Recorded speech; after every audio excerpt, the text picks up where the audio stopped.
Telangana assembly సమావేశాలు జరుగుతున్నాయి. ఇప్పుడు లైవ్ చూద్దాం. శిక్షించాలని చెప్పి కూడా కోరుతా ఉన్నాను. థ్యాంక్ యూ అధ్యక్ష. గౌరవ మంత్రి గారు. సోదరుడు మనోహర్ రెడ్డి గారు చెప్పినటువంటి విషయాన్ని నోట్ చేసుకున్న అధ్యక్ష ఖచ్చితంగా ఆ డిపార్ట్మెంట్ పంపిస్తాం. శ్రీ రామారావు పవర్ గారు.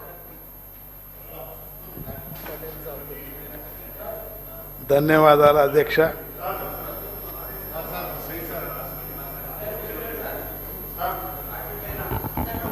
బాసర్ ట్రిపుల్ ఐటీలో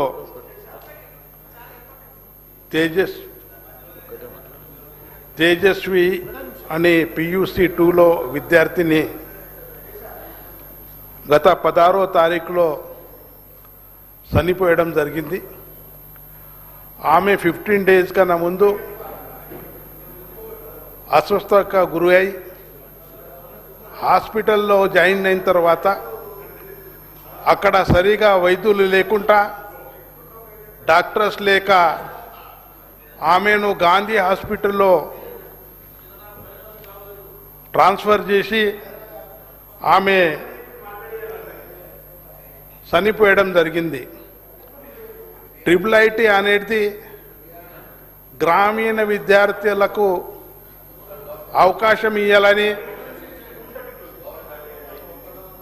దివంగత రాజశేఖర్ రెడ్డి ప్రారంభించిన ట్రిపుల్ ఐటీ దీంట్లో అనేక సమస్యలు ఉన్నాయి.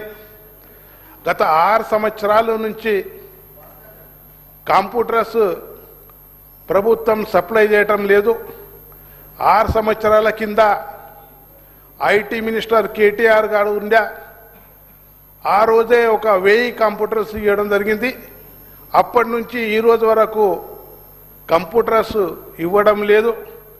అదేవిధంగా గత 3000 ఇంజనీరింగ్ పిల్లగాళ్లకు ల్యాప్టాప్ లేక పరీక్షలలో ఫెయిల్ అవ్వటం జరుగుతుంది.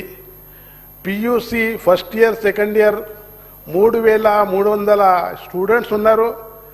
వాళ్ళకు కేవలం 100-150 టాస్క్ టెస్ట్ కంప్యూటర్స్ పెట్టి అక్కడ గొడవ జరుగుతూ నేను కూర్చుంటా నువ్వు కూర్చుంటా అనుకుంటా పిల్లగాళ్లకు సమయం కేటాయించకుండా ప్రాబ్లం వస్తుంది.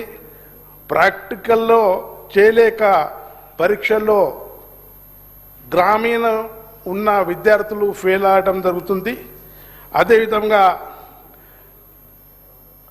ఏదైతే అక్కడ మౌలిక సదుపాయాలు లేక పిల్లగాళ్ళు చాలా బాధపడుతున్నారు.